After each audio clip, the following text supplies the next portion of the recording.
කතරට වහිනාම දම් වැස්සයි සසරට බැඳී බැමි සුන් කළ දහමයි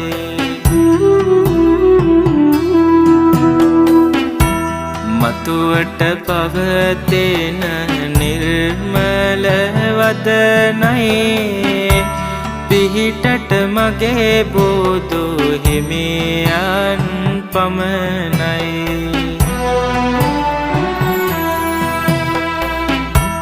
පිටමං සදමින්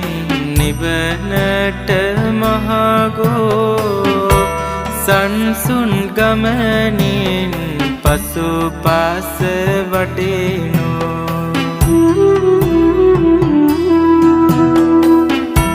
සිව් මහ පිරිසෙන්